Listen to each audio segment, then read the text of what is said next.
ሰላም ጤና ይስጥልን ውድ የቻናላችን ቤተሰቦች እንደምን አላችሁ? ዛሬ ደግሞ ወደ እናንተ አዲስ መረጃ ይዘን መጥተናል። ከዚህ በፊት በተደጋጋሚ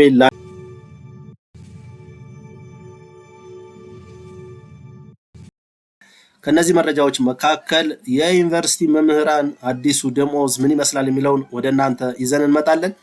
ከዚህ በተጨማሪ ደግሞ የሲቪል ሰርቪስ ኮሚሽን የማንኛውም የመንግስት ሰራተኛ ደሞዝ ያለ ሰራተኛው ፍቃድ ከደሞዙ ላይ መቁረጥ አይቻልም ብሏል።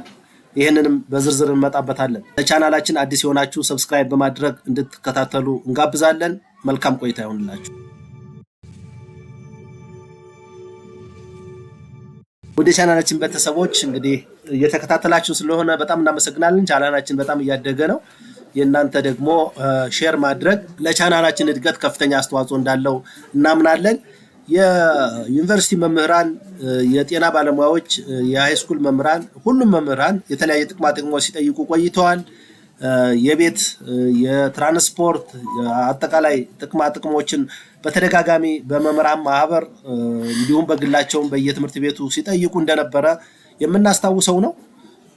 ከቅርብ ዓመታት ወዲህ ደግሞ የቤት አቅርቦት በየክልሉ በየከተማ አስተዳደሩ እንዲፈቀድላቸው የሚል መመሪያዎች መውጣታቸው ይታወቃል። አዲስ አበባ ለሚያስተምሩት ደግሞ የትራንስፖርት እና የቤት ክራይ አላዋንስ በሚል የተወሰነ ነገር እንዳላቸው ይታወቃል። አሁን የዩኒቨርሲቲ መምህራን ላይ ከፍተኛ ጥያቄዎች ይነሱ ነበረ።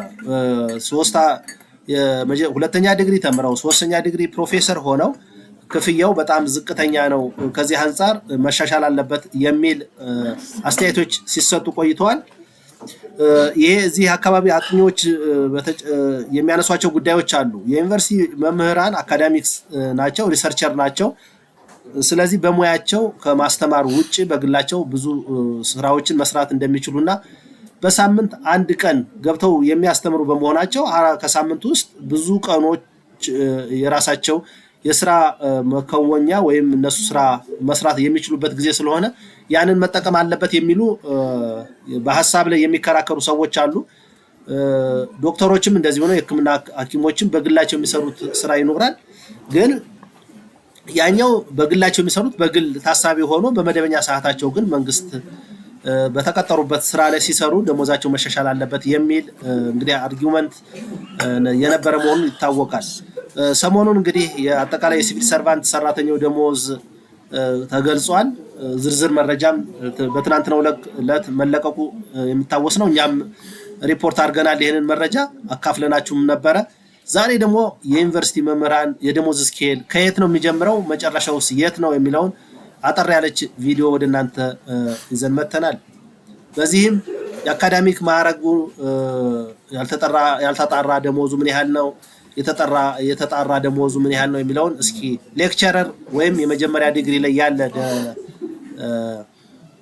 ወይም ሁለተኛ ዲግሪ ላይ ሊሆን ይችላል፣ ሌክቸረር ሌቭል ላይ ያለ ሰው መነሻ ደሞዙ 25285 ነው። ይሄ እንግዲህ ሲቆራረጥ 16715 አካባቢ ይደርሰዋል ማለት ነው።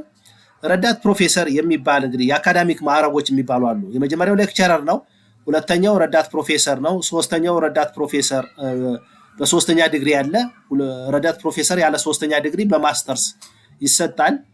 ሌላው ተባባሪ ፕሮፌሰር አሶሺየት ፕሮፌሰር የሚባል አለ። የመጨረሻው ፕሮፌሰር ሙሉ ፕሮፌሰር የሆነ ማለት ነው። እነዚህ አካዳሚክ ማዕረግ ይባላሉ። ስለዚህ በሌክቸረር 25285 ነው መነሻው ማለት ነው። በረዳት ፕሮፌሰር ወይም በሁለተኛ ዲግሪ ያሉት ደግሞ 30086 ነው ደሞዛቸው፣ 19000 አካባቢ ኔት ይደርሳቸዋል ማለት ነው። ረዳት ፕሮፌሰር ሆነው ወይም ዶክተር የሆኑ ሶስተኛ ዲግሪ ተምረው ረዳት ፕሮፌሰር ማዕረግ ያላቸው 32809 ብር ነው የሚያገኙት፣ 21079 ብር አካባቢ ያገኛሉ ማለት ነው። ተባባሪ ፕሮፌሰር ወይም አሶሺየት ፕሮፌሰር የሚባሉት ደግሞ 35778 አካባቢ ያገኛሉ። ይሄ ሲቆራረጥ 22801 አካባቢ ገቢ ያገኛሉ ተብሎ እንግዲህ በወጣው ስኬል መሰረት ያሳያል።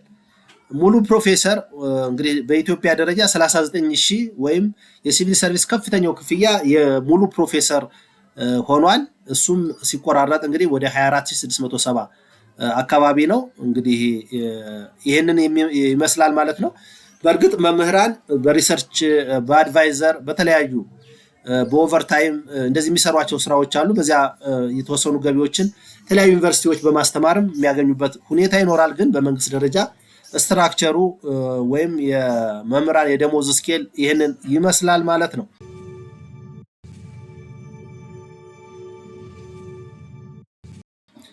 ወደ ሁለተኛው መረጃችን የሲቪል ሰርቪስ ኮሚሽን እንግዲህ የመንግስት ሰራተኞችን ደሞዝ ካድሬዎች ወይም የመንግስት ባለስልጣናት እንደፈለጉ የሚቆርጡበት ጊዜ ይታወቃል። ብዙ ጊዜ እንደዚህ አይነት ኬዞች ያጋጥማሉ። ሰሞኑን ግን የሲቪል ሰርቪስ ኮሚሽነር ዶክተር መኩሪያ ኃይሌ ማለት ነው መግለጫ ሰጥተውበታል። የሰራተኛ ደሞዝ ያለ ሰራተኛው ማመልከቻ ያለ ሰራተኛው ፍቃድ ማንም ከደሞዙ መቁረጥ የለበትም ይላል። ይህ ህግ በነገራችን ላይ ከዚህ በፊትም ነበረ። ያው ሰራተኛውም ስለሚፈራ ኮንፊደንስ ስለሚያጣ ነው እንጂ የሚቆረጥበት ህጉ ከዚህ በፊትም አይቆረጥብኝም ካለ አይቆረጥበትም። ለአባይ ለመከላከያ ለምናምን እየተባለ ብዙ ሰራተኞች ያለ ፍቃዳቸው ይቆረጥባቸው ነበር። ይሄ በጅምላ የተወሰኑ ስለወሰኑ ብቻ ይወሰን ነበር። ግን እንደዚህ አይደለም። ደሞዝ ማለት የራስ ገቢ ነው። እሱ ገቢ ማንም አስገድዶ የሚቆርጠው አይደለም። ማንም ደግሞ ሳያስፈቅድ የሚቆርጥበት ሁኔታ እንደሌለ ያው በመንግስት ሰራተኞች አዋጅ ቁጥር 1353 2017 ላይ በግልጽ ተደንግጓል። እንግዲህ አሁን ይሄ የተሻሻለው ነው። ማንም በማመልከቻ ደሞዜ ይቆረጥ ብሎ ካልፈቀደ ደሞዙ እንደማይቆረጥ የሲቪል ሰርቪስ ኮሚሽን አስታውቋል። ይሄንንም በአዋጅ አጸድቋል። አዋጁም 1353 2017 ላይ የጸደቀ መሆኑን እንግዲህ ዶክተር መኩሪያ ኃይሌ የፌዴራል ሲቪል ሰርቪስ ኮሚሽነር አስታውቀዋል ማለት ነው። ውድ የቻናላችን ቤተሰቦች እነዚህ ሁለት መረጃዎች ወደ እናንተ አስተላልፈናል።